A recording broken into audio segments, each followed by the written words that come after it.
Diabetes diabetes একটি দীর্ঘস্থায়ী রোগ যা শরীরে ইনসুলিনের অভাব বা কার্যকারিতা কমে যাওয়ার কারণে হয়ে থাকে।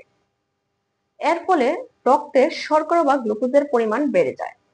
ডায়াবেটিস হওয়ার মূল কারণগুলো হলো ইনসুলিনের উৎপাদন কমে যাওয়া। আমাদের শরীরে অগ্ন্যাশয় বা প্যানক্রিয়াস নামে একটি গ্ল্যান্ড রয়েছে, যার কাজ হচ্ছে ইনসুলিন তৈরি করা। কিন্তু যদি কোনো কারণে অগ্ন্যাশয় পর্যাপ্ত পরিমাণে ইনসুলিন তৈরি করতে না পারে, তাহলে আমাদের শরীরে ইনসুলিনের ঘাটতি দেখা দেয়। এর ফলে ডায়াবেটিস হয়ে থাকে। ইনসুলিনের কার্যকারিতা কমে যাওয়া। কখনো কখনো আমাদের শরীর ইনসুলিনের প্রতি সংবেদনশীলতা হারিয়ে ফেলে, ফলে ইনসুলিন সঠিকভাবে কাজ করতে পারে না।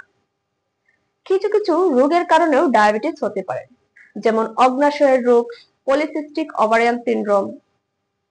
জীবনযাত্রার ধরন, অতিরিক্ত ওজন, শারীরিক পরিশ্রমের অভাব, অস্বাস্থ্যকর খাবার গ্রহণ, ধূমপান, মদ্যপান, এইগুলো থাকলে আসলে ডায়াবেটিস হওয়ার সম্ভাবনা বেড়ে যায়। যাদের বয়স 45-এর বেশি, তারা ডায়াবেটিস হওয়ার ঝুঁকিতে আছেন। যাদের পরিবারে ডায়াবেটিসের ইতিহাস রয়েছে, তারাও ঝুঁকিতে আছেন। দর্শক, আজকে আমরা জানবো ডায়াবেটিসের লক্ষণগুলো কি কি এবং ডায়াবেটিস রোগীদের আয়ুষ্কাল কেমন হয়। ভিডিওটি শেষ পর্যন্ত দেখবেন, আশা করছি আপনাদের কাছে ভালো লাগবে। ডায়াবেটিসের কিছু সাধারণ লক্ষণ হলো ঘন ঘন প্রস্রাব করা, অতিরিক্ত তৃষ্ণা, শরীরের ওজন কমে যাওয়া, অতিরিক্ত ক্ষুধা লাগা, দুর্বলতা, শরীরের ক্ষত শুকাতে দেরি হওয়া, দৃষ্টিশক্তির ঝাপসা হওয়া, হাত পা অবশ অবশ ভাব। ডায়াবেটিস রোগীদের আয়ুষ্কাল কেমন হবে তা বিভিন্ন কারণের উপর নির্ভর করে। তার মধ্যে রয়েছে ডায়াবেটিসের ধরন, রোগের তীব্রতা, অন্যান্য স্বাস্থ্য সমস্যা, জীবনযাত্রার ধরন। সঠিক চিকিৎসা এবং জীবনযাত্রার ধরন পরিবর্তনের মাধ্যমে কিন্তু ডায়াবেটিস নিয়ন্ত্রণ করা যায়।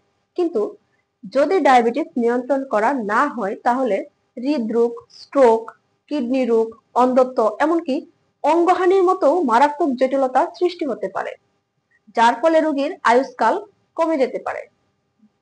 ডায়াবেটিস রোগীদের আয়ুষ্কালকে প্রভাবিত করে এমন কয়েকটি বিষয় নিয়ে এখন কথা বলবো। আশা করছি আমাদের সাথেই আছে। প্রথমে হচ্ছে ডায়াবেটিসের ধরন।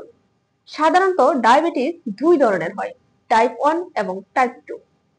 টাইপ 1 ডায়াবেটিস সাধারণত শৈশব বা কৈশোরে শুরু হয় এবং এটি ইনসুলিন নির্ভর।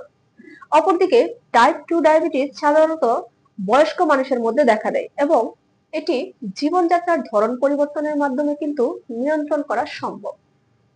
রোগের তীব্রতা, যাদের ডায়াবেটিস অনেক বেশি এবং দীর্ঘকাল ধরে রয়েছে, তাদের মধ্যে জটিলতা হওয়ার সম্ভাবনা বেশি। জীবনযাত্রার ধরন, স্বাস্থ্যকর খাবার গ্রহণ, নিয়মিত ব্যায়াম, এগুলো করলে কিন্তু ডায়াবেটিস নিয়ন্ত্রণে সহায়ক এবং শরীরের ওজন নিয়ন্ত্রণ রাখা, ধূমপান, মদ্যপান পরিহার করা, এগুলো ডায়াবেটিস নিয়ন্ত্রণে যেমন সহায়ক, তেমনি রোগীর আয়ুষ্কাল বৃদ্ধি করতেও সাহায্য করে। অন্যান্য স্বাস্থ্য সমস্যা যেমন হৃদরোগ, স্ট্রোক, কিডনি রোগ, শরীরে অতিরিক্ত ওজন, এগুলো বিভিন্ন ধরনের জটিলতা সৃষ্টি করতে পারে। সঠিক চিকিৎসা এবং জীবনযাত্রার ধরন পরিবর্তনের মাধ্যমে কিন্তু ডায়াবেটিস নিয়ন্ত্রণে সম্ভব। সুতরাং যদি কারো ডায়াবেটিস ধরা পড়ে, তাহলে অবশ্যই চিকিৎসকের পরামর্শ অনুযায়ী ওষুধ সেবন করবেন এবং জীবনযাত্রার ধরন পরিবর্তনের মাধ্যমে ডায়াবেটিস নিয়ন্ত্রণ করার চেষ্টা করবেন। দর্শক, ডায়াবেটিস নিয়ে যদি আপনাদের কোনো মূল্যবান তথ্য থাকে, তাহলে কমেন্ট বক্সে জানাবেন। আর যদি ভিডিওটি ভালো লেগে থাকে, তাহলে চ্যানেলটি সাবস্ক্রাইব করে আমাদের সাথেই থাকুন। দেখা হচ্ছে পরের ভিডিওতে কোনো গুরুত্বপূর্ণ টপিক নিয়ে। সেই পর্যন্ত সবাই ভালো থাকুন, সুস্থ থাকুন। ধন্যবাদ।